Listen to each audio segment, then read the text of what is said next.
and I've sent you the correct answers. Is there any confusion with regard to some of them, Tanya? I think you have got wrong.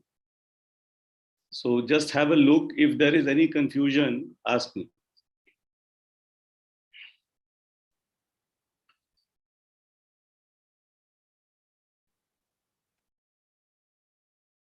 Can't hear you, Shruti. No, sir, I wasn't saying anything to you. I was just celebrating within myself that all my answers are correct. Okay, good. So anyway, I'm happy that, see, the main thing here is that you get it correct. I expect you to get it correct. But the main point here was that you should go back and look at that unit 2, because there are so many things there now which are fundamental. And those are things which will continue to be with us as we look at different ways of calculating. Like if you're calculating a premium, if you're calculating, and later on we'll be doing, let's say, things related to, let's say, the right amount of investment, and all those things, you will find that these old concepts will continue to help you. So that was the idea. And if there is any confusion, of course, I'm always there. You can always look at Unit 2 also. If you still have some confusion, then I will, of course, you can just get in touch with me. I'll let you know about what other. So we'll start with our.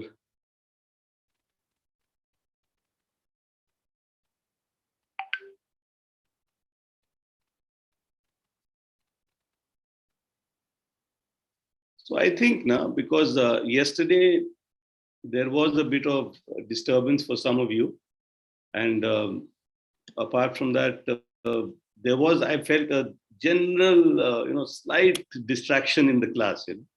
So keeping that in view, what I will do is I will start again with this concept of human life value, so that we can be clear about this. So see, one of the fundamental things is how much insurance do I need?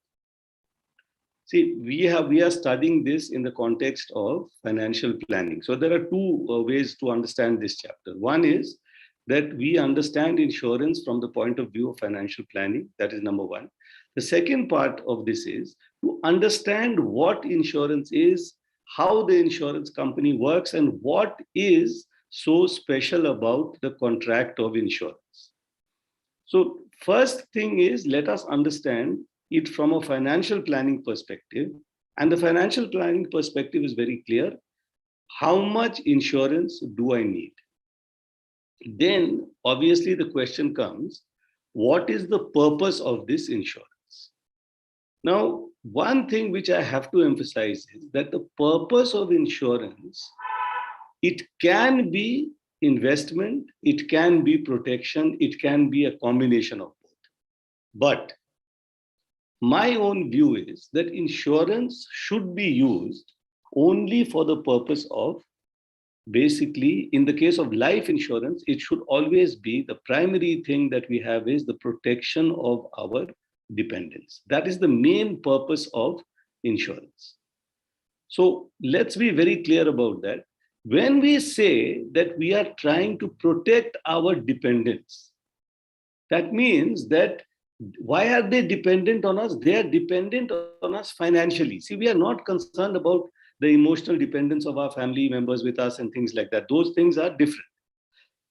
We are only concerned about the fact that these persons who are dependent on us, they need us for the amount of money we bring to the table, the financial part. It may be a crude way of putting it, but basically their dependence on you is for the income, for the money. And it is your duty to provide that because they are members of your family, and that's that. Now the question is, if they are dependent on you for money, in the event of your not being there, how much money do they need? This is how you understand how much insurance you will need to have. And this also is another way of understanding what is your value to your dependent? If I ask this question, it basically means I'm trying to understand how much money I bring to my family every month and which is necessary for them to basically maintain that standard of living which they have become used to, which they are comfortable with. And see, the reason is that every family may have a different standard of living based on how much income that family has. That is the basic point. Therefore, the human life value of different individuals will be different. And remember, here, do not get emotional. All human beings are equal and all that. Here, the human life value is entirely tied up with the amount of money that you actually earn. The money that you earn, that if I take that and if I find out the entire amount of earnings over my working life, that is I add all that up, I get the present value of that. That is going to be the actual earnings that I require. That is going to be the total amount of earnings that I will earn. That is my human life value. And that human life value is the basis for understanding or answering the question, how much insurance do I want? It's as simple as that. Now, to understand this, all that I need to do is first understand what is this total amount of money which is necessary for my dependents. What is that amount which every month they require? And for that, what I do is I try to look at all the different heads of expenses which are there in a household. So, assuming that a person is living in a rented house, one expense is going to be the rent, which he will have to pay every month to the landlord. Related to that will be the electricity bill, the water bill. Apart from that, everybody uses some telecom service or the other for your mobile phones, for your Wi-Fi requirements. So that will be another essential part of your bill. Some of us we keep a maid for, some domestic help is necessary. So the salary will have to be paid. Apart from that, the usual expenses related to food, some simple medicines, that sort of thing, that will be there. There will be other expenses on clothes and things like that. And there will be some expenses on entertainment. Some will be there for tuition fees, for college or school, depending on where the children are. And of course, there will be the conveyance. Now, if you take this particular, these expenses and anything else which is there, which is, very specific to that family and which I have not mentioned in this list. You take all that together because these are the expenses which are necessary for you. Because when you spend this money, you get those facilities which are important for you and for maintaining the life that you have, the lifestyle that you have. Now, I am assuming that here, let us say that the total on a monthly basis of all these expenses, which make life comfortable for you, are 83,300. Why have I chosen this odd number? Because if I multiply this by 12, I will get roughly 10 lakhs per year. And right now, I'm interested in, to make this a little simple, I'm interested in getting one round figure, 10 lakhs. If I get 10 lakhs, what happens? I can then say that the amount of insurance required is the amount that will give me an annuity of 10 lakhs for 20 years. Why 20 years? 20 years is my working life. And I require insurance, which suppose I am not here, then the money which the insurance will provide will be able to give this 10 lakhs every year for a period of 20 years. That means if you get 10 lakhs every year for 20 years, that means total you are getting 2 crores. Now, all I need to understand is this 2 crores I am not getting in one day. I am getting this 2 crores spread over 20 years. So if I can just find out what is the present value of this 2 crores, that is all that I need to understand how much money is required by me. Now, there are different ways of calculating this. One method is that you use a present value interest factor table. If you look at that table, I had in unit 2, I think I had sent you some screenshots from a book, with this present value interest factor table, or you can simply, Google this present value interest factor table, and you will find this there. And so why don't you try Googling this and see if you can find this PVI, present value interest factor table. I am Googling it now so that you can do it with me. So I've opened my mobile, present value interest factor table. Okay.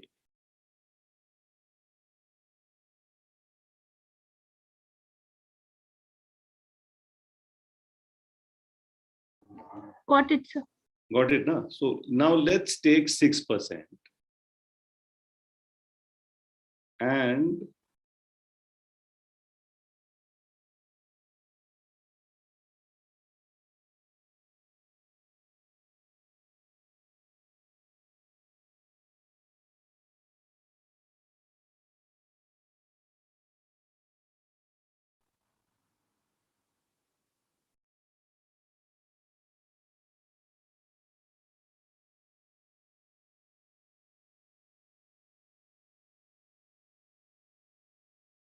this is giving a slightly different here. I'm not sure where the problem is.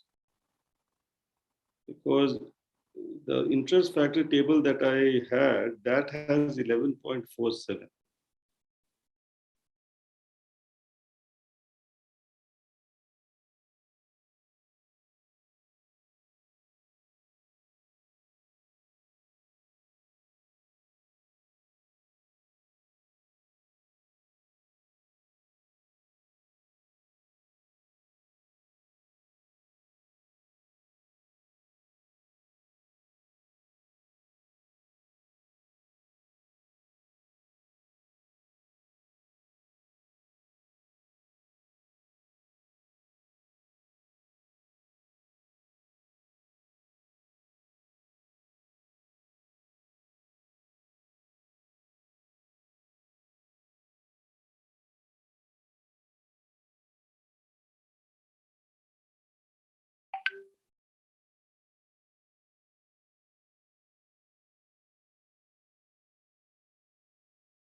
Anyway, I think there is some, maybe I'm looking at the wrong table here.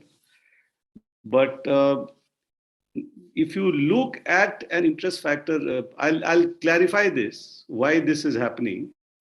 But even if I calculate it manually, it comes to this only. Basically, if I am, what this is supposed to be telling me is that if I am getting 1 rupee every year for 20 years and it is at 6%, then what should be the total, what will be the present value of this 1 rupee? So, okay, never mind this. This is, I'm sorry I asked you people to go to the table. It, I think, only created some confusion. But don't worry about it. Let's just look at it again. So basically, if you find out exactly what is the present value of all the future 10 lakhs that you will receive going into the next 20 years, what you will get is 11.47 per rupee, and that, if you multiply that by 10 lakhs, you're going to get 114.7. Now, this is one way of doing it. See, I have done it manually here. So that, this, if you look at unit 2, you will find that some similar calculations had been made there also. Now you can see what I have done is I have taken this 1.06 In the first year, the 10 lakhs that I got, are you all being able to see this? Yes, sir. Yes, sir. Tanya, Pareshji? Yes, yes. So basically, and this is something now which all of you can do in Excel. It is very simple. Suppose you look at this, 10 lakhs you are getting in the first year. So 1 year from today, you'll get 10 lakhs. What is the present value? You divide 10 lakhs by 1.06. Now, the next year, again, you get 10 lakhs. This time you will divide by 1.06 multiplied by 1.06, then to the power 3, to the power 4, and so on up till the power 20. Now, what happens is, if you do this entire exercise, at the end of the day, what will happen is, you can take all these figures and you can add it. And when it is done manually like this, the figure that I get is basically 1 crore 12 lakh 42,039. But when I do it using an Excel formula, I am getting 1 lakh 14. 1 crore 14 lakhs. Anyway, that is maybe because of some rounding off error somewhere. But done, can you understand this calculation? All of you? Yes, sir. Yes. This is clear, no? So this is the simplest way of understanding how to calculate the human life value. Basically, what we are saying is that this 10 lakh figure is what the family needs on a yearly basis. And I am taking the extreme thing. I have 20 years of working life left. So what I am simply doing here is I am taking that case where I need this for the entire 20 years. Just give me a moment, guys. I have to get my charger. Just 1 minute.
Sorry for that.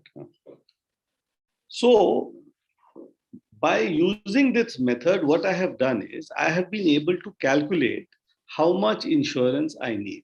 Now, first, what I'm calculating, first step, how much money is required by my family every month. I am multiplying that by 12. I'm getting how much money they need for a period of 12 months, 1 year. Then I am looking at the entire working life period, year by year.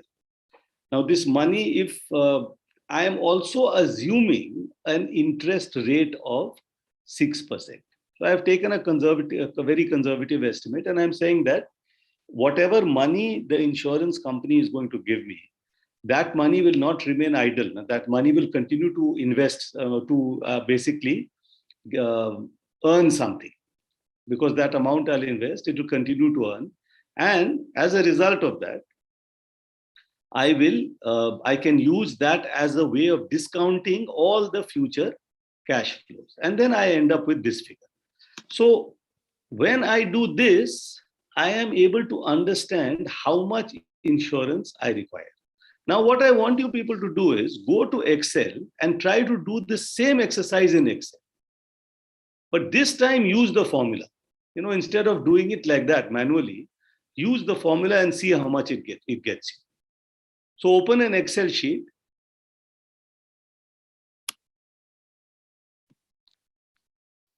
I hope all of you have your laptop with you. Yes, sir. Okay. Tanya Yes, yes, sir. and Pareshji, you also have it? Yes, yes. So just open the laptop and you just type these figures there. So the annuity or the PMT, the payment is 10 lakhs.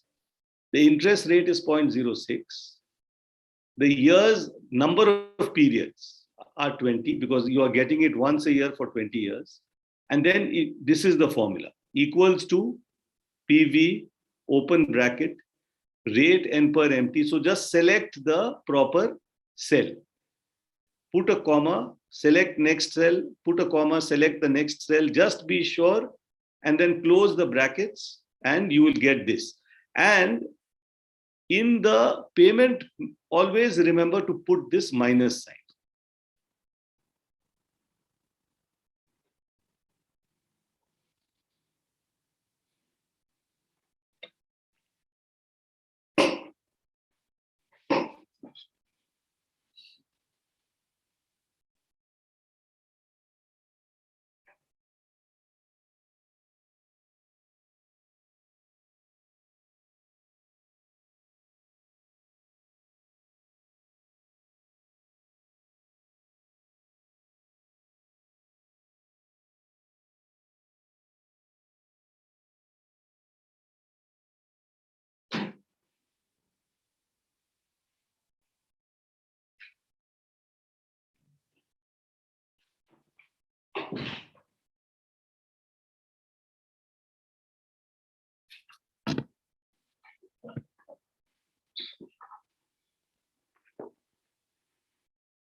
Got it, sir. Got it. Got it, no? Yes, sir. Now the present value factor, and I'll tell you what mistake was there. All you have to do is just say present value factor of an annuity.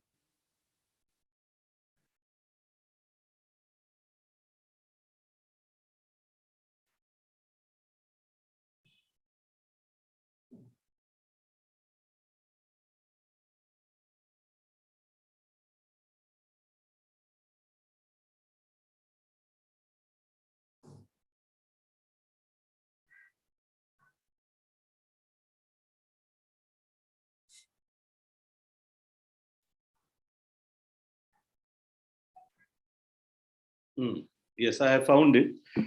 So you people have got this. Now, this particular formula, if you don't want to use Excel, you can also use this present value factor um, of an ordinary annuity of rupees 1. You will find the table again on Google. Do that, and you will again find that the factor is 11.47. Now, if you take 11.47, that means 1 rupee received every year for 20 years. The present value of each of those 1 rupees is 11 rupees 47 paise. So you're receiving 1 rupee every year for 20 years. That means you're receiving 20 rupees. The present value of all those future cash flows will be 11.47. In our case, the amount is 10 lakhs. So we take 11.47, multiply by 10 lakhs, and again, you'll get this figure. But if you do it manually, I don't know why it comes to 112. So maybe there is some rounding off error here. Okay, so first step is calculating how much insurance I need. Calculate the human life value, you will get this. Now there is one more step here. Some more important things are here. Okay. Now in the same Excel table, suppose you are going to calculate this on the basis of every month. What will you do? Here I am saying that I am going to get 10 lakh rupees every year. But actually, remember, we had calculated that the family requires 83,333 rupees per month. So suppose I now want to use this same table and I want to get that. What adjustment has to be made to this table to get the figure if I am talking about a monthly payment of 83,333? See, here the payment amount is 10 lakhs, right? Yes, sir. If I want to make it a monthly thing, what will happen? What are the changes which will come? One of you would tell me. The amount will be 83,000 there instead of 10 lakhs. And in the NPR, we'll write 240. And what else? And interest rate will also be divided by 12. Okay, Tanya, can you see this? Yes, sir. Do it there. See, the amount you require every month is 83,333. So in place of 10 lakhs, you now write 83,333. In place of interest, you write 0.06 divided by 12. In place of periods, you write 240, 20 multiplied by 12, and then see what you get. You will get this.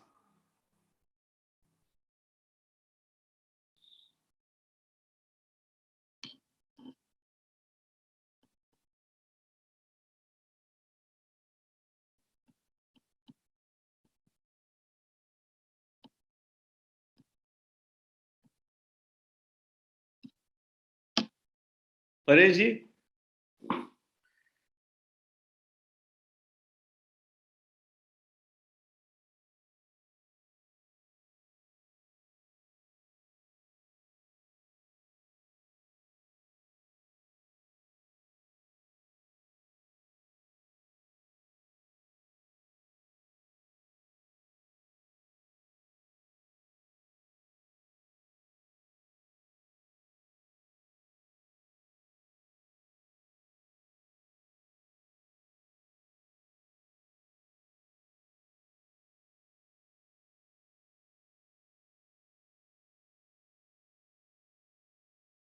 Has everyone got this? Yes, sir. Yes, Okay, sir, got Tanya? it. But just one question, sir. Why we consider 240 in years? Because it's not years now, it is months. See, what I am saying is that instead of 10 lakhs per year, remember the 10 lakhs was actually what? 83,333 was Per my month. monthly expenditure. Right. That is the logic. So if I am doing it monthly, my rate of interest also has to be the monthly interest rate. So it has to be the 6% divided by 12 and the number of periods. So this is why in Excel you are using this word, number of periods, N per. Years is something which I have written because normally this calculation is done for year. But it is possible for me to do it for any periodicity. Suppose I take every 3 months. Then basically how much money do I require every 3 months? It will be this multiplied by 3. And here what will it be? It will be basically the interest rate divided by 12 multiplied by 3. So basically instead of 0.005, it will be 0.15. This here, you will now have to see how many you require, probably it will be every 3 months. So 4 times a year, 20 years, 80. There will be 80 periods. Now, in each case, the actual present value will naturally be different because the cash flows are coming in different periods in the future. Now, the question is, what for you is logical? Do you feel that the monthly is what is the most logical here, or do you feel that the annual is better? Whatever you want. And on that basis, you can calculate this amount. Now, there is another aspect here. So I had given this again out here, this part here, 1147. Now, apart from this monthly expenditure, see, remember, you are trying to replace yourself or replace the income that you bring to the table. So there are other expenses which are there. For example, and I call these special expenses, this is over and above the monthly expenses. Monthly expenses we said was 83,333. For a 1 year period, it was 10 lakhs. We took those 10 lakhs, we got the present value of all the future 10 lakhs that we'll get. We got this figure, 1147. Now, the special expenses are that at some point, my child will need to, let's say, I will need to make a lump sum payment of 2 lakhs for admission to a college. Now, this 2 lakhs is an arbitrary figure. You can think of any figure which you feel is appropriate. That amount is going to come here. Then the marriage is going to come at some point in the future. At that point, again, I'm going to need 5 lakhs. This may be a very small amount here. You can again think of increasing this amount depending on how lavishly you want to have that marriage. And there is a housing loan also.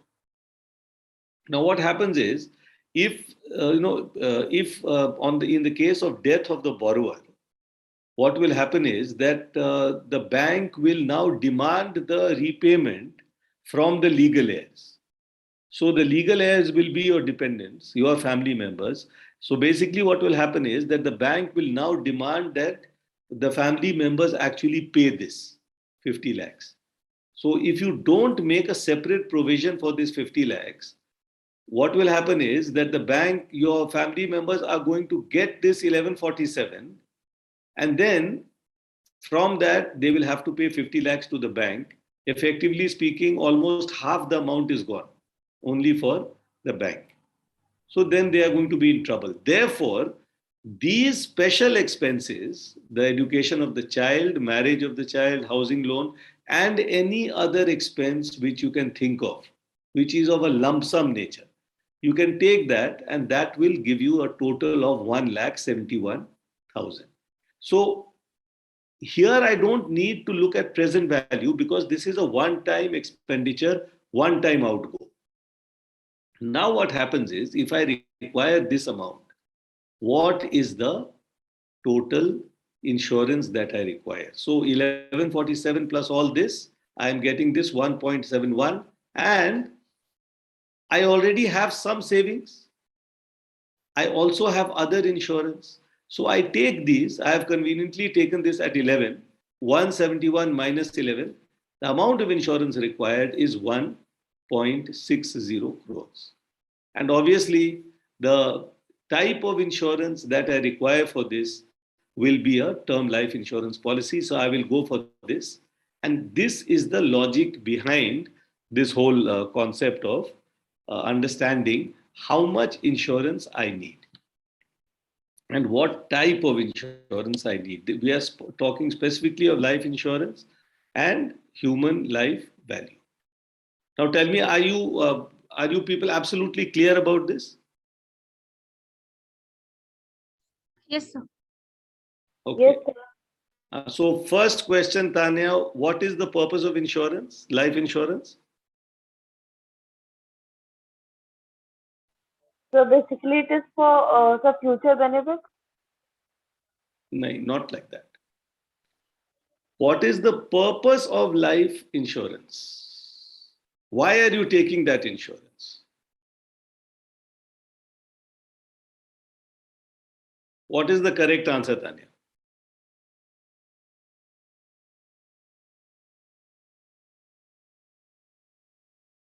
किसके लिए ले रहे हो ये बताओ. For whom? For dependents to For save. dependents. Yeah. And what is the main purpose? Protection of dependents. Protection of dependents. Tanya, are you clear? Yes, sir. See, you are taking it because if the income that you are providing the family, if that income is not there, you still want to protect your family from suddenly becoming, having no income at all. They will suddenly have a huge problem. So you want to protect them from that possibility. Therefore, the first thing to remember is that the need for insurance is protection. Number one. Second thing is, how much do I need? Do you use this method to find out how much do I need? So what is the first step in finding out how much I need?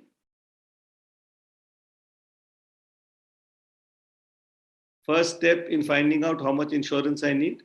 Annual living expenses. Annual living expenses. So that is my first. Second step? Number of years of service. Number of years of service. Third step? Tanya?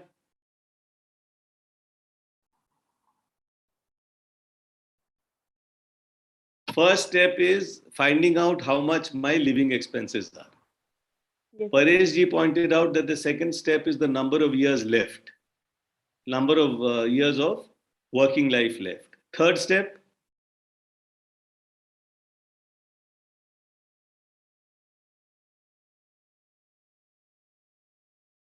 Calculating. Tanya, think.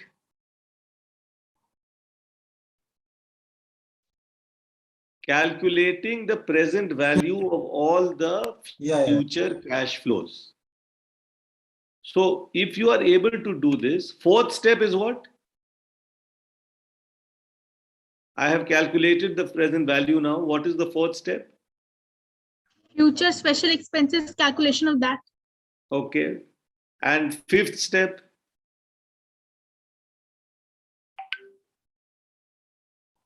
Fifth step is this slide. Fifth step is basically trying to look at what savings are already in place. So you are trying to provide something for your family. So you don't want to, you want to pay, you already have so many challenges, you cannot afford a very big premium. So to reduce the premium, what you will do is you will first of all find out get the present value of all the future cash flows. You will add the special expenses, and then finally you will subtract those savings which are already there with you.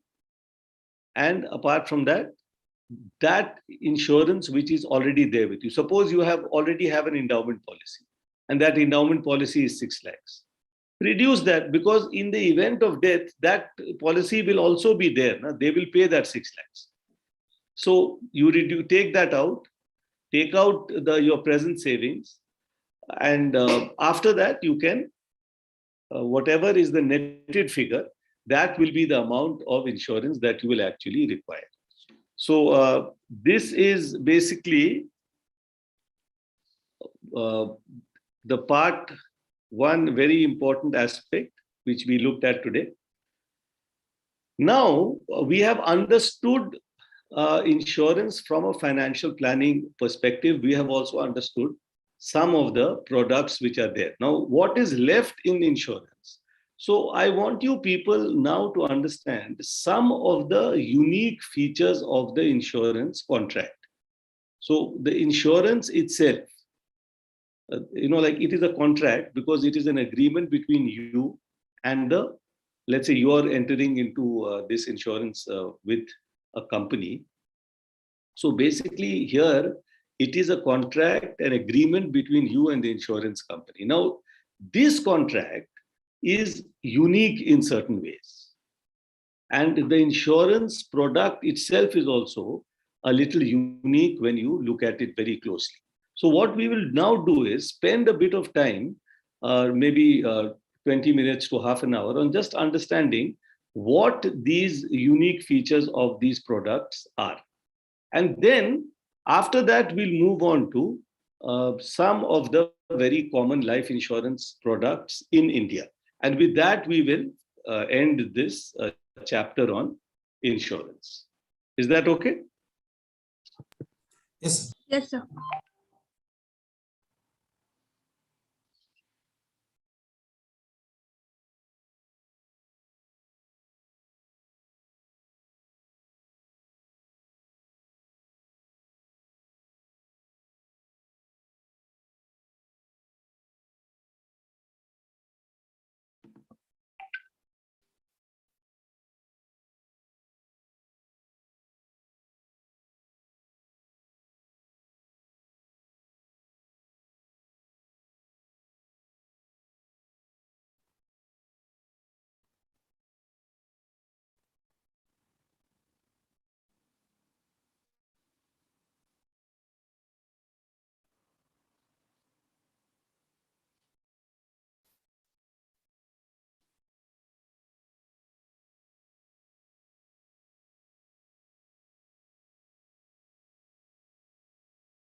Just a minute, guys.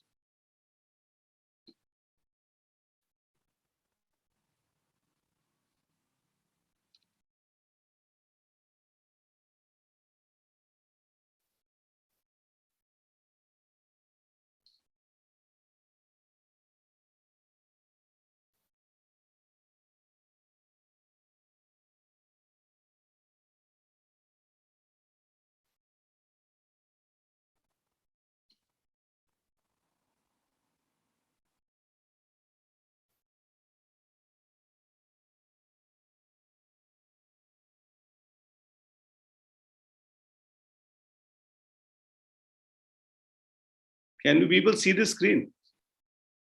Yes, sir. Insurance General, Yes, sir. you can see it. Okay, fine. Then in that case, just let me. Okay. Now let's just quick look at the life insurance industry in India. So you'll be surprised to know that there are a total of 57 insurance companies in India, out of which 24 are life insurers. Now, for me, this is something which is very interesting, because when I was your age, there was only one company which offered life insurance, and that was Life Insurance Corporation of India. And apart from that, there used to be these 4 companies which offered general insurance. Health insurance was practically unknown in those days. Okay. And there is also this concept of a reinsurer. We will look at that if we have time. Now, who are the different stakeholders in this industry? So this industry works because there are many players here. So there are the agents. Everyone is aware of the insurance agent. There are brokers, there are surveyors, and there are third-party administrators. Third-party administrators basically are only relevant. Paresh ji, where do we hear about third-party administrators?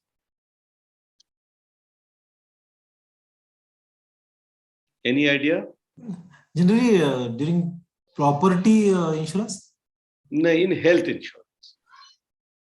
See, what happens is that when a person who has a health insurance policy, if that person goes to a hospital and, it is difficult for that person to make sure that all the requirements from an insurance perspective are fulfilled when he goes there. So there is someone who can help him with this whole process, someone who is also known to the insurance company. And that person is this TPA, the third party administrator. So they help a lot in the case of health insurance. So they will make sure that all the requirements of the insurance company for payment of a claim, health insurance claim, are fulfilled. They will help you with the whole process. And it will be, you'll be, because, you know, when you go to hospital, and especially if there is an operation which has to be performed, you are running from, you know, from the patient to the doctor to the laboratory, and it is a very difficult phase. So these people, they manage to help. Another interesting thing you will find is that the overall insurance penetration, that means the amount of premium paid as a fraction of the GDP, is in India is less than 4%, which basically means that maybe the middle classes are properly insured, but apart from that, insurance is something which is not that common. So this is one thing. Another positive feature here is that premiums from life insurance business has increased by almost 11% in 2019. Non-life has increased by 14%, and private insurers are seeing a rise of 17% more in terms of business, and public sector insurers are seeing a rise of 9%. So basically what that means is that people are opting for the private sector when it comes to insurance. One of the reasons for that is that even when they are offering the same product, it is little easier to get this, a product from a, let's say, a private insurer, particularly in the case of, let's say, car and motor insurance, or in the case of term life insurance policies. So since they give better publicity, to their policies, they package the entire deals very nicely. So it becomes very, very easy for a person seeking insurance to take that insurance policy from the private insurer itself. Then the market share of private insurers in non-life used to be about 13.12%. This has increased to 55%. Just look at this. The market share of private insurers in non-life, that means mostly health and car. Health, car, housing, you can take these three. These will be the main areas of insurance in the non-life segment. 55% share has now gone to private insurers. Like I was telling you, it's very easy to get it. So health insurance, no need to look at this. These are just things which you might, for a general perspective, you just might want to know that the government of India has this Ayushman Bharat, which offers 5 lakhs of coverage to more than 100 million poor families. Crop insurance has been given to 48 million farmers. Future looks good for the insurance industry. That is another thing which you just need to understand. This is what the industrial outlook is. Why is the future better? Because the middle class is growing. There is a better awareness of insurance products. From generation to generation, you will find that people are understanding the need for insurance and what insurance actually is much better. And as a result of the fact that there are so many companies there are so many products which are there, it becomes very easy actually to get insurance. Now, how is insurance distributed? So what you will find is that most of these different companies, they have entered into tie-ups with other companies, and together they are offering. So SBI Life has a tie-up with Repco Home Finance Limited to offer its products to the home finance companies' customers. Now, what is the idea here? Anybody who takes a housing finance, a home housing loan, the bank generally insists that that person should be insured. So in this particular case, I'm giving you an example of SBI Life. In the case of PNB, they have an arrangement with PNB MetLife. So basically what happens is, in this way, more and more people are taking insurance. Sometimes they are doing it because they have to do it when they take a loan. You have to do it when you buy a car. And if you are smart, you will have to do it if you uh, are thinking of protecting your family. See, Bajaj Alliance Life has entered into a bank insurance agreement with Axis Bank. Achha, so what is this concept of bank assurance? It is just a fancy word, but just since we are doing insurance, you might as well understand what bank assurance is. Anyone?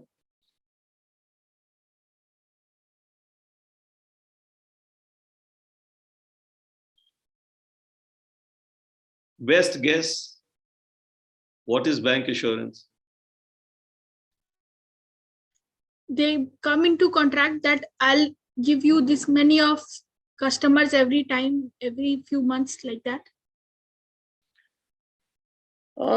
It's not exactly like that, but broadly speaking, you, I think, are hitting, you're coming close to the main idea. That is, when a bank offers insurance products, when a bank offers insurance products through a tie-up with an insurance company, normally that particular arrangement is referred to as bank assurance. So what you are saying is correct in terms of understanding that it is a link between the bank on the one hand and the insurance company on the other. Apart from that, of course, the insurance company will insist that you give us a certain amount of business, but it's very difficult for that to actually happen. So, okay, that's another one. This is yet another one. So you have LIC having a bank assurance agreement with Karnataka Vilas Grameen Bank. And you have which kind of insurance they provide? Life insurance. Bank insurance also the same life, like a life insurance. Basically it is life. Now, most of this bank assurance. See, the word assurance, Paresh ji, normally you use in the context of life. Okay. Why? Because in life, death is assured. If you want to think of it that way, to make it light. So there will always be a payment which will be made. If there is a death benefit, there will be a payment. If there is a survival benefit, there will be a payment. So the possibility of payment is 100%. And that is why probably that word assurance is added. But this word assurance is mostly in the context of life insurance with an insurance company at one end and a bank at the other end. Okay. You take PNB MetLife. So I remember when during my last year in Punjab National Bank, that year Punjab National Bank and this MetLife, this is a huge MNC insurance company, they had entered into this collaboration and they had formed a new company, and this new company is called PNB MetLife. Why do you think banks, why do you think insurance companies want to have these alliances with banks? What is the basic motivation? It's a common sense question. It's not related to any technical knowledge or something. But what you need to understand is that it is, as we have seen in these past slide also, that all banks try to partner with, or let's say all insurance companies try to partner with some bank or the other. What is the logic? Sir, easy to reach to people. Yes. So basically the bank already has a huge base of customers. So if I enter into a arrangement with the bank, what do you think is the relationship between the bank and the insurance company?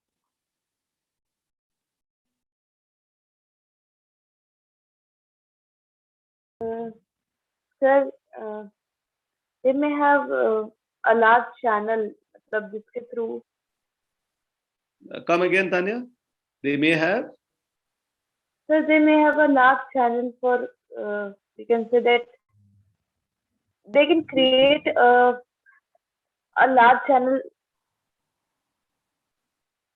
When you say I can channel, start, what are you trying to say? sir, they can create customers. Yes, yes, absolutely. They can get more and more customers because the bank already has a large number of customers. Now, my next question is, what is the legal relationship between the bank and the insurance company? See, the bank will get the business, the insurance company will get the business from the bank. So ultimately, the gainer is the insurance company. The bank is identifying the customer. The bank is helping the insurance company to sell the product to the bank's customer. The bank's customer pays the premium through the bank to the insurance company. The insurance company gets the premium, so the insurance company is getting the main business. What is the bank getting? Commission. Commission. So if the bank is, you're correct, if the bank is getting commission, what does that make the bank? Transactions. So the bank is what? Yes, Paresh? Intermediary. Intermediary is a very, very general word. What is the actual word? Intermediary, of course, because it is standing between the customer on one side and the insurance company on the other. So therefore, it is an intermediary. And it is getting a commission. Who gets commissions? Merchant banker. No, not merchant bank. We already are talking about a commercial bank. Na? So all Grameen banks, commercial banks, all these people are entering into tie-ups with insurance companies. You people have understood very well that Agents. Agents, yes. Basically, the bank is an agent of the insurance company. And why does the bank want this business? Because the bank realizes that if I am able to, sell the product of the insurance company to my customers, then without too much effort, without any additional expenses on my part, I am able to get commission. See, the bank employees are already there. The branch network is already there. The customers are already coming to the bank. All that is required is that some publicity of the different insurance products of the insurance company have to be made at the bank branch. Once that is made, customers will naturally ask some questions. And if you find that one customer is really interested, all that is required is that you just inform the insurance company, please send your man here. There are some customers out here who want to buy insurance. The insurance company will send its employees who sell the product. They will come, convince the customer. And then once the customer is convinced, the customer will, let's say, issue a check to the insurance company. Insurance company will get the payment from the bank. So for very little effort, the bank is able to earn a commission. And the insurance company is able to get lots of business because they have this whole pool of customers who are already there with the bank. So it's a very good arrangement. And it's working quite well. So all these tie-ups are there. And apart from this, look at this one. This is a very recent tie-up. ICICI Prudential Life has signed a contract with Airtel Payments Bank to leverage the latter's vast distribution network and digital reach to meet the insurance needs of customers at affordable rates. So Airtel Payments Bank itself has been created after 2015, when the concept of a payment bank came into the picture.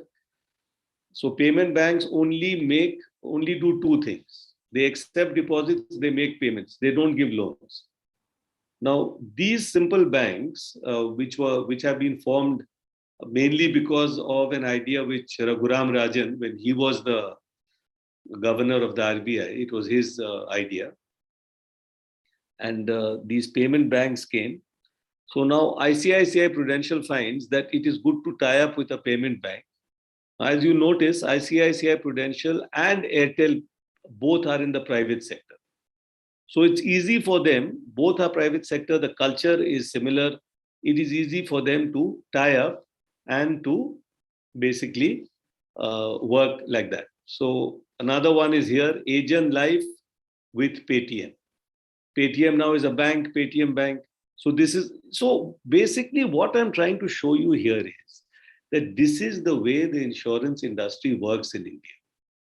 You have so many private sector companies.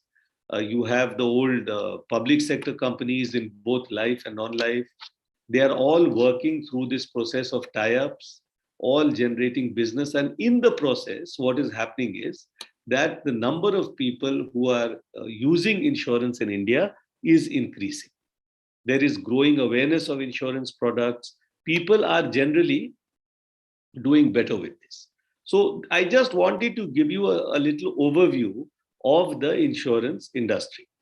Uh, what we can now do is go for a small 5-minute break, and then we'll come back to look at these other aspects, of insurance, which make this contract unique, and which it will give you a very good understanding of how the insurance actually works, why it is unique, and what is so different in an insurance contract from, let's say, some other contract like a loan contract or a contract for investment. What is the difference there? What is unique about this? So just take a 5-minute break. It's 6 past 7 now. We will come back at, it's 7 past 7 now. We'll come back at 12 past 7 and continue. Okay? Okay. Okay. Yes.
Okay, everyone.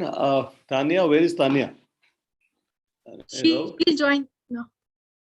She's joining. Okay, good. So now we come to this concept of regulation in insurance. So you will find that there are certain industries in which there is a dedicated regulator. Banking, there is a dedicated regulator. Who is the regulator for banking? RBI. Okay. For insurance?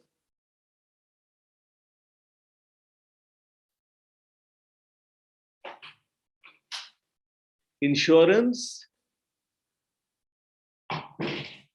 Regulatory and Development Authority of India, IRDI. So the question is, why do we need to have regulation? See, this is a general question. In finance, you should understand this concept that there are regulators. What does the regulator do and why do we need it? Just try to think logically. You have a regulator for the stock markets. Who is the regulator for the stock markets? SEBI. SEBI, RBI for banks, IRDA for insurance. Now, if you look in other industries, you will normally not find a dedicated regulator. More recently, we have, I think, some sort of regulation coming up in the real estate industry where you have the RERA, the Real Estate Regulatory Authority. But otherwise, why do you think you need regulation in general?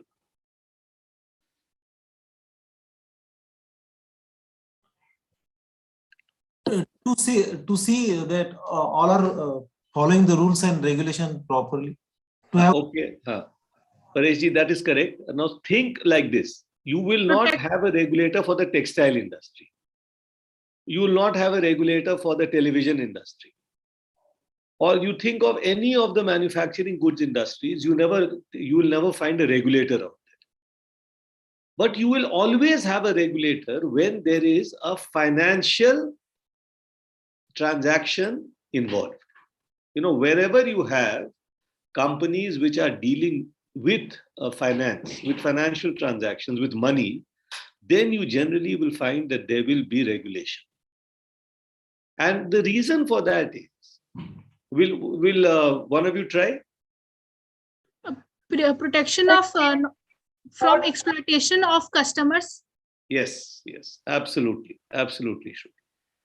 See, what happens is that in the case of all these financial, these different companies which deal in financial products, what you find is that they are dealing with customers who are very small compared to the company as a whole. So you have small customers dealing individually with these big companies.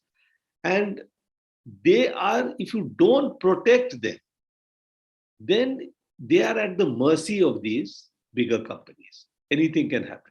See, despite the fact that there is regulation and everything, you will find that even in a place like America, there is huge amount of corruption in the insurance industry where smaller clients are regularly defrauded of their savings by insurance companies. So if you don't have this sort of regulation, in India, we have always been very, what shall I say, conservative about giving freedom to financial companies. And the government always wants to regulate it. So that is the reason. Now, in the case of insurance, till 1991, LIC of India was also the regulator of the industry. Now, the reason for that is that till 1991, LIC of India was the only life insurer. So basically, whatever premiums they got, they would take that money and they would invest it with the government in government securities. Basically, what was happening is all the premiums that were being paid by people to the Life Insurance Corporation of India, that money was being given to the government as a loan by taking by buying government bonds. So there was no need for a regulator, since the government was the government company was the only company in the market. Then 1991, there is a liberalization. There is opening up. Private players begin to enter the segment, and the main private players are all coming from abroad, because there were no companies in India which had the expertise to go into insurance. 1993, the Malhotra committee, which went into, the government appointed this committee to look at insurance and tell us what sort of regulation should we have in insurance. Should we allow private players to come? If we allow private players to come, what should be the ground rules for the entry of these new players? So they recommended that let private players come, but they should have a paid up capital of at least 100 crores. So by definition, that means that only big players will be allowed to come. The second thing it said was that you must have a dedicated regulatory body for the insurance sector. It is not okay for one of the players, the biggest player, LIC, to also act as the regulator. Players field mein hai, one of the players cannot become the referee. Na? So you have a separate referee. Imagine a game of football.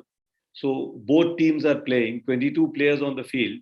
If you now say that let's say the biggest player is also the regulator or the referee, it will not work, because that person will be biased.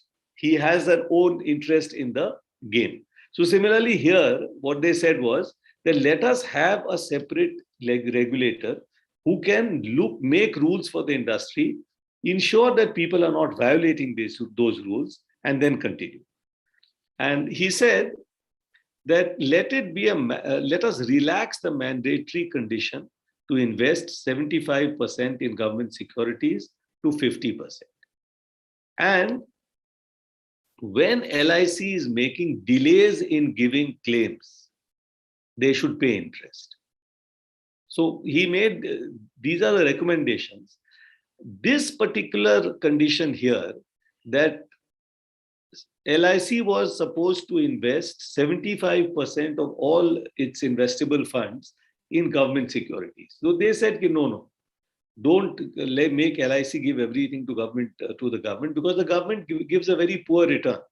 Government bonds are, remember, they are risk-free. Since they are risk-free, the rate of interest on these bonds are very low. So LIC has all this money, and these money, if they invest it in some other place apart from the government, they will be able to get a much better return. So as long as they are a little selective in where they invest the money, they are going to get a much better return than they will get if they invest the money with the government. So what happened was LIC gradually began to invest in other companies. And this is why you find that LIC today is a major player in the stock market also, because it invests so much in other companies. Where are they getting the money to invest? Basically, it is the premiums which are paid by the customers of LIC. So this is one part. Now, in 1999, you have this Insurance Regulatory Authority of India, which is set up, also known as the IRDA. And this was set up by an act of parliament. Notice this. So this is a statutory body. That means it is a body which has a legal standing. It is not subject to, like, for example, RBI, Parliamentary Act. So this is that way it's a very, very powerful body. So the first power that it has is anybody wants to set up an insurance company, they will have to get permission from this Insurance Regulatory Authority. Only they have the power to give the license to a new person to actually start. And they have devised a code of conduct for all insurance intermediaries. So everybody who is in this industry, the code of conduct, what are the rules they are supposed to follow, what facilities they should give to customers, what are the products they should offer, what are the things they should do to maintain a healthy financial profile. All that is here in this code of conduct. It also has the power to conduct an audit of the insurers.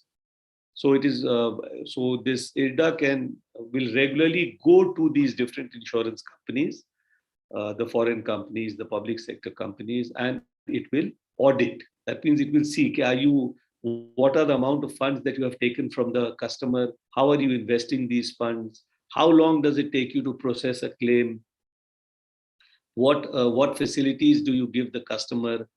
How do you manage risk? All those things they will be looking at. And certain mandatory procedures have also been laid out for the insurers. Now we look at this. So what I'm hoping is that by the time I get through this section, you will get a fairly good idea about what is special about the insurance industry, and different aspects in the industry which you will find that are unique. So basically, every year what happens is that you get a certain amount of premium. The insurance company will be making claims, but at the end of the day, they make a profit. And whatever profit they get, that entire amount. So like we said, let's say that you are saying that you're taking premium from, in our example, remember we said there were 1,000 people. So if you're taking insurance premiums from 1,000 people and only 12% of them are claiming, and at the end of the day, you find that whatever is left, that is a profit for you. Now, this profit has to be invested. Now, once you begin to invest, you will again begin to get an income from there. So the first income that you are getting is the difference between the premium which you took and the claims that you paid. In our example, we had taken a very clean figure of, we said that the total premium that they collect is 130, and the total, let's say, claims that they pay is 120. So at the end of the day, they are left with a profit of 10 lakhs. Now, that was a small little example. Imagine if you multiply these figures by 100, you will get a much more realistic figure, a figure which will apply to many insurance companies. So they are earning profit on that. And then the money which they get, they are investing these in the stock market. They are investing it in government securities, in bonds, and all these investments will also get them an income. So basically, on the basis of whatever they are getting, they are expected to give a value of it, of the total funds that they have. And the total amount of funds that they have, that is to be, a part of that is to be distributed to the customers as a bonus. So when we say, Paresh ji, you will be more familiar with this, the endowment policy that you have, when it matures, it will give you the life, the sum assured plus bonus. What is that bonus? This is that bonus. This particular thing we are referring to here, which is basically the profit which they are getting from the investment income, and the other part, the profit they are getting from the difference between the premiums which they have taken and the claims which they have actually made. Sir, I have one question. Like RBI generally mainly control rate of interest of banks. Yes. Is there any factor which controlled by this regulatory body regarding insurance? You can say sum assured or premium. Is there any rules? There are some aspects, but there is nothing as, let's say, crucial as interest. Like in the case of RBI, that interest has a huge impact on the entire working of the industry. Here, there are certain things which are important, but those are mostly in the nature of, what shall I say, for the safety of the company, they will insist on certain things. That's all. But apart from that, they are not going to, they will rely on the market like for example, you might think the premium that they charge or the profit that they make, does the regulatory authority try to put a ceiling on that? Then the answer is no, it doesn't do that. Okay, okay. That it will not do. They will say that if a person is overcharging, then maybe they will lose customers and then they will adjust their rates. So that sort of regulation will not be there. What they will do is they will make sure that whatever excess money, whatever fund that they have, that is safely invested, so that when the time comes to make payment of claims, there is no problem. But at least they must have control on a claim settlement. No. But there is one thing, no? See, think of it this way. The insurance company is operating in a market, in a competitive market. Suppose that an insurance company is not making payment of claims, or let's say it is creating a situation where it is delaying in the payment of claim, being very harsh in settling claims, not paying claims in certain cases. Basically, what will happen is if they are violating a procedure, this will be detected by the regulator during the audit of the company. This is one aspect. The second aspect is if they have not violated a procedure, but the business practice is questionable, then what will happen is that they will lose customers, because the reputation will be there in the market that this insurance company is not actually good at settling claims. See, one of the reasons why LIC had a problem and why so many people left LIC was very, very, let's say, slow in processing claims. It used to take a very large amount of time in processing claims. This was something which the private sector was able to pick up. Now, if the claim settlement procedure is very bad, then it will affect the business of the insurance company. So, there is this concept in finance of market discipline. Basically, what it means is that if you are doing things which are not in the interests of customers, then the customers will leave you and they will go to a competitor. And if that happens, you will lose business. So you will be disciplined. So after that, you will try to be more reasonable. You understand, Parejji? Yeah, I understand. But so you are basically relying on the market mechanism to punish people and to make sure that they follow the rules. Now, there is another rule with regard to surrender of policies. What is surrender of policy?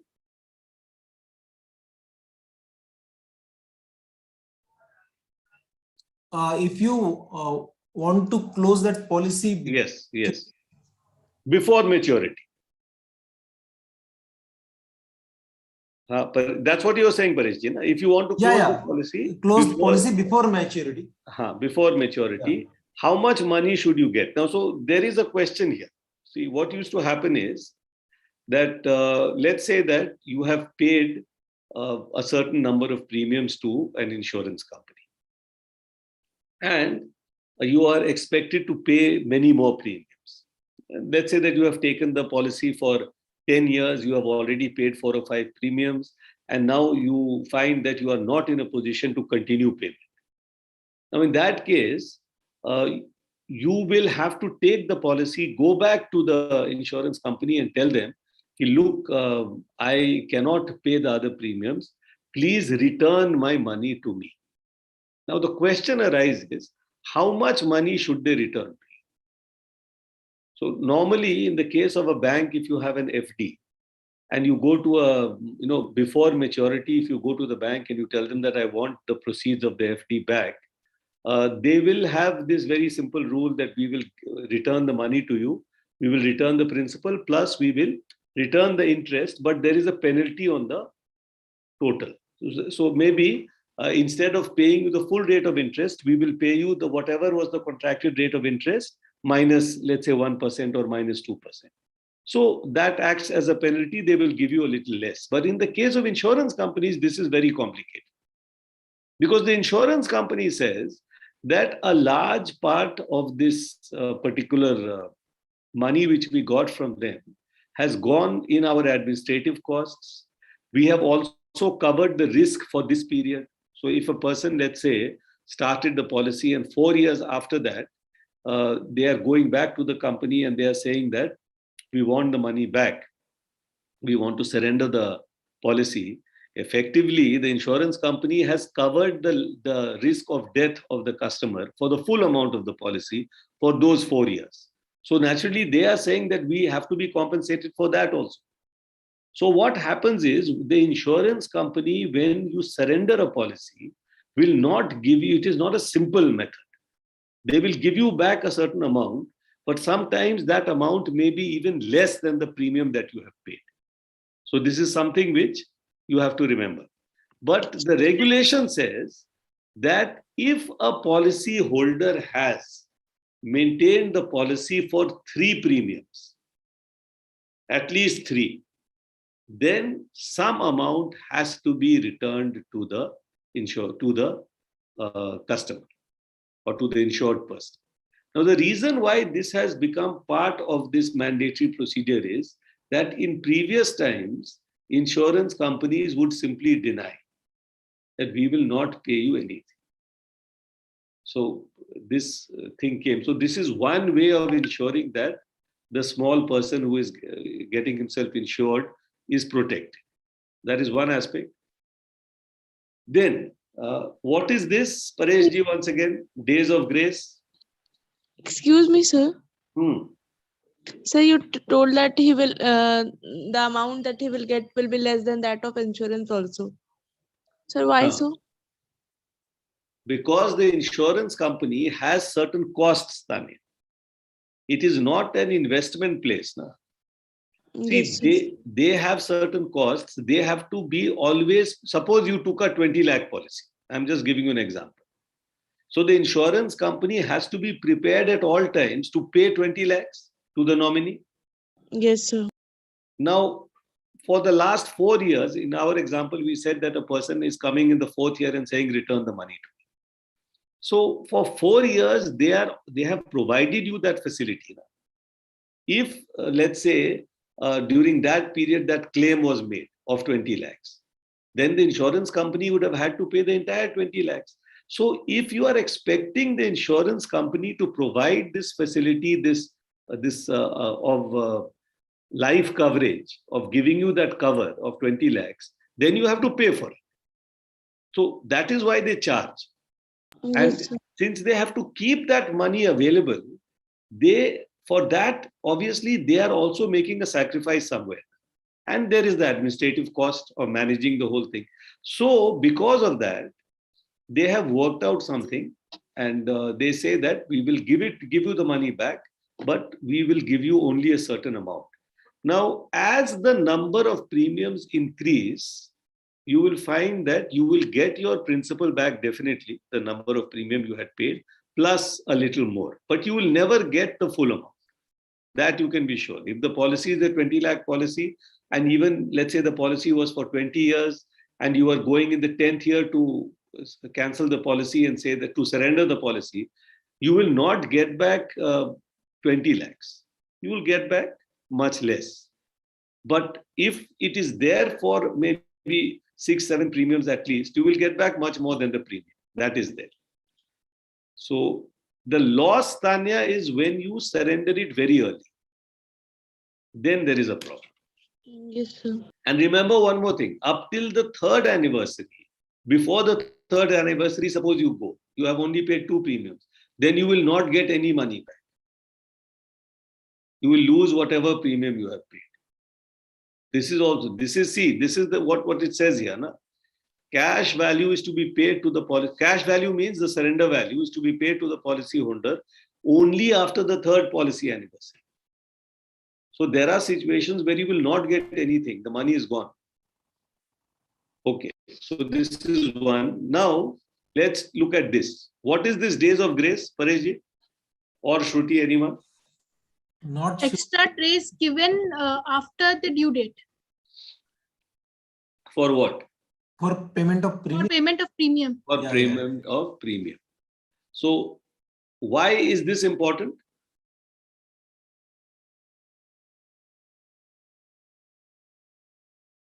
In case of failure of payment, the person gets a chance to pay that in and not end up having that, what do you call that? See, if you Fault. don't have a day of grace period, that means that if a person for some reason, see, most of us, when we take an insurance policy now, we pay once a year. I don't know, this is a personal choice, but most people that I know, they will pay once a year. Some people will maybe pay once, twice in a year. That means the premium is, let's say, divided into two parts, and you pay on a 6 monthly basis. There are some cases where a premium is paid every quarter, 4 times a year. But most of us tend to pay insurance, once a year. And even if it is once in 6 months, there is a chance that you will forget to pay. So even though you had the money, you forget to pay. If you forget to pay and the insurance company says that your policy has lapsed, then there is a problem. Because that means that you will lose the money that you have given the insurance company, and they will say that you will only get back the surrender value. And like we just mentioned, the surrender value is quite often not very substantial. It is less. So the rule is that at least 30 days from due date of payment, that much more time is given to the customer for making the payment. And I can tell you that personally, I have on number of years, I used to pay the premium in this period, in this 30-day period. Because of which, obviously, I used to have a lot of trouble at home. The wife always telling me that you never pay it on time and things like that. So that is a different part. Then, in case death occurs before payment, the policy will be valid but subject to deductions. Now, this is a special case. Suppose a person did not pay on the due date, and that person died during the grace period before he made payment. What will happen? So, it's a very, very tricky thing. The insurance company, if you don't have this provision, can claim that the policy expired when the person did not pay by the due date. So since the policy expired, we are not liable to make any payment in case of death. But the rule says that no, you will have to pay, but you can adjust the premium amount and any other deduction which is there. You understand what is happening here, everyone? Yes, yes. Tanya? Tanya, Yes, are you with us? Yes, sir. You understand this, na? Yes, sir. Okay. Then look at this one. Revival of a discontinued policy. Somebody's policy got discontinued because the payment was not made. So it says that lapsed policies can be revived up to 2 years from the date of lapse. This is the revival period. You will lose in this. You will lose some money. That is clear.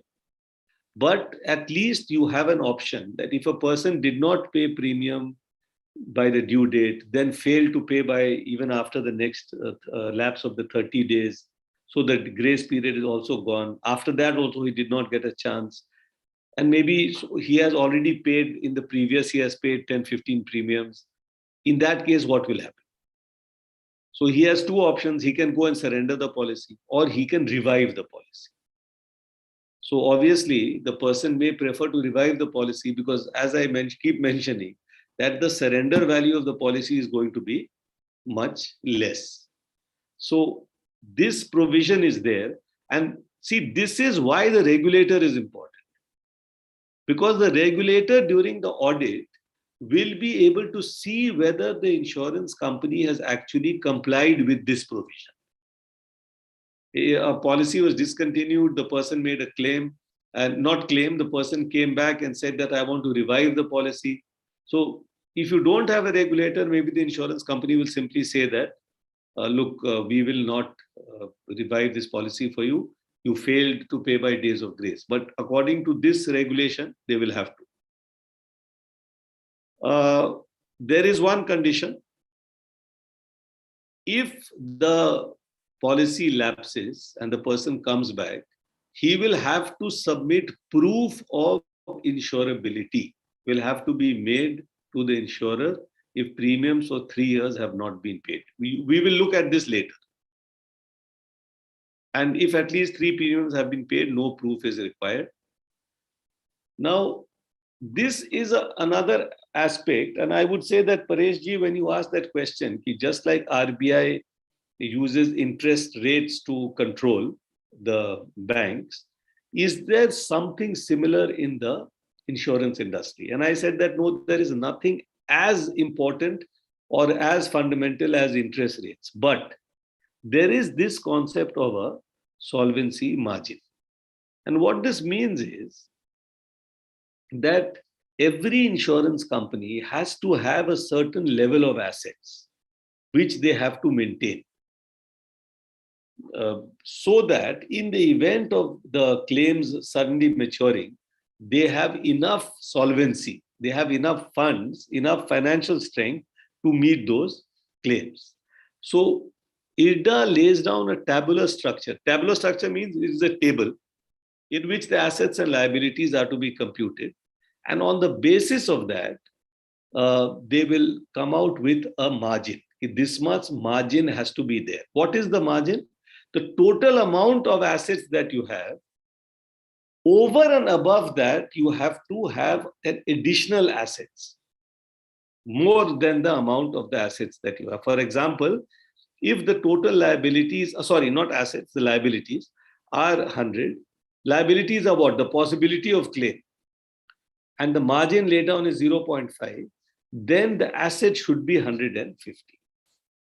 So basically what the regulator is trying to ensure is that every insurance company has with it sufficient funds to ensure that it can meet its liabilities. The liabilities, remember, are those liabilities which will arise when claims are made on the insurance company, either for, in the case of life insurance, in the case of death, in the case of survival benefits. In the case of non-life insurance, it will be when that particular risk has actually taken place. For example, a car accident takes place and a claim is made. Car is stolen, claim is made. A person is hospitalized in health insurance, claim is made. House gets damaged by fire, a claim is made. So they will look at the total number of the amount of cover that you have given people. How much risk have you covered? Those are your liabilities. And now they will say that if these are your liabilities, your assets, what will be the assets of the insurance company? Typically, those will be assets like the investments they have made in different financial instruments, maybe in bonds, maybe in shares, maybe in mutual funds. All those are the assets of the company. That is one part. The liabilities are the risks that they have covered. What this solvency margin says is that the asset side should be at least 50% more than the liability side for that purpose. So this is not that balance sheet asset liability. This is something else. So we are just trying to first understand how much claims can be made on the insurance company. And on that basis, you are then saying that this is the amount of assets that you should have. So as you can understand, this is related to ensuring that the financial health of that insurance company is good. Is this clear to everyone? Yes, sir. Okay. Now we come to another part of this insurance chapter, and that is, what are the distinguishing features of insurance contracts? So remember, a contract is an agreement between two people, and where one person undertakes to perform some action in return for the other person making a payment, which is called a consideration. So in the case of insurance also, these features are there. There are two parties. One party, the insured person, is making a payment of premium. The other party is undertaking to give him a certain cover against a specified risk. So it's a contract. Now, the first thing in an insurance contract is that it is a contract of utmost good faith. See, the insurance company, when it takes out, gives any cover to you for your house or for your car, they are not really in a position to inspect the house or the car or anything. Whatever you say, they are accepting that. In health insurance, once again, it is not possible through one medical checkup to know the medical history of a person. So essentially what happens is that whatever you tell the insurance company, they have to accept that. And the insurance company, when it says that if this risk actually occurs, then we will actually pay you, you have to accept this. That yes, this insurance company will settle my claim in case that risk happens. So both parties have to trust each other completely in the deal. And you have to believe each other. That yes, the insurance company believes that whatever facts are relevant, you are telling them about your whatever thing is being insured. And you are believing that the insurance company will fulfill its part of the contract if the claim is made. So that's why, and you are expected not to take advantage through superior knowledge of each other. So that is one part. Then the other part is that it is a contract of adhesion. That means that one party only is fixing the terms. See, when you go there to get yourself insured, you are basically not in a position to negotiate anything. They are giving you a contract. They are telling you that these are the terms of the contract. You are signing on the dotted line. You are accepting everything that they are saying. So this is a special type of contract because you are not in a position to change any feature. And whatever, if let's say the clauses which are there in the contract, if that clause can be interpreted in different ways, then the law says that it will be interpreted in favor of the insurance holder. Whoever is taking the insurance, that in his favor it will be interpreted. That is one part. And the third part is that it is considered a valued policy. So life insurance contracts are valued policies in which the insurer agrees to pay a stated amount of money. So like we said here, three things to remember: utmost good faith. Each party believes the other person. Number two, one party is basically fixing the terms and provisions, which is being accepted in totality by the other party. That means the insured company is making all the terms and conditions. You as a person who is seeking insurance are accepting those provisions. Number two. And number three, a life insurance policy is a valued policy in which the insurer agrees to pay a stated sum of money. Okay, this is one. Next part is the contract is conditional. A claim will be settled if a particular condition is fulfilled. So the insurer's obligation to pay the claim depends upon the performance of certain acts. For example, in life insurance, what are these acts? One act is the actual payment of premium. That is expected. If you do not pay the premium, they will not settle the claim. Number two, if you have paid the premium, then in that case, only if the proof of death is given to the insurance company, only then will they make a settlement of the claim. In the case of health insurance, you are expected to pay the premiums, first condition. Second condition, you will have to satisfy the insurance company that you have actually incurred the medical expenditure for treatment of the disease. How do you do that? You submit the medical bills. Now, the next part is that it is a unilateral contract in the sense that only the insured company can be taken to court.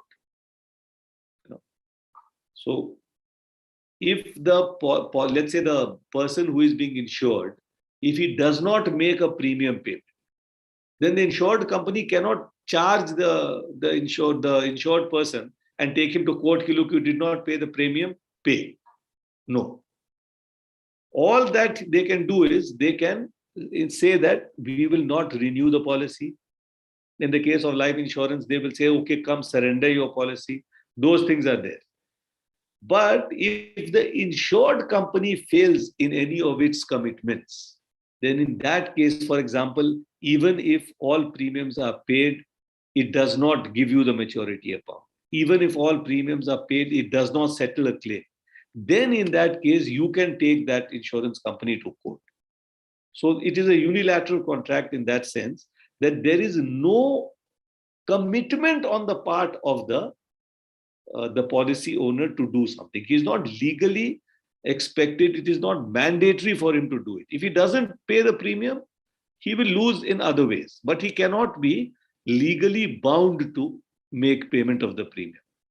Please understand the difference here. It is not like if he doesn't pay, he can be penalized. If he doesn't pay, the policy will no longer be effective. He cannot be taken to court. That is one part. Then every contract has a consideration. In this particular case, the first premium and the statements made by the insured is the consideration for the policy. So from the point of view of the insurance company, the consideration is the premium that it receives from the insured person. And from the point of view of the insured person, whatever commitment is being made by the insurance company to settle claims in the future, subject to whatever conditions are there, that is considered to be the consideration for the policy. So always remember, in any financial agreement, in any contract, there will always be a consideration. Something which a person receives. And because he receives that something, he is expected to do something in return. That's the way you understand consideration. Now you come to this concept of insurable interest. And this is a very, very what shall I say, important aspect of this whole area. So the first thing is that an insurance contract must be based on an insurable interest. Now, in the case of life, insurable interest exists in another's life if the applicant can expect to receive pecuniary gain from the person's continued life or suffer loss from the person's death. Can anyone try to explain this?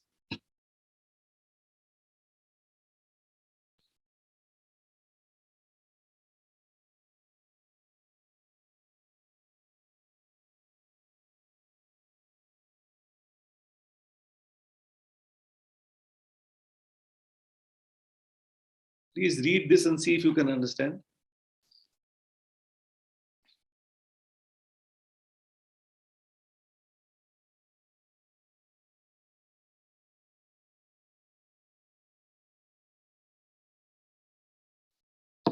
See, the general principle is that one person cannot basically insure the life of another person.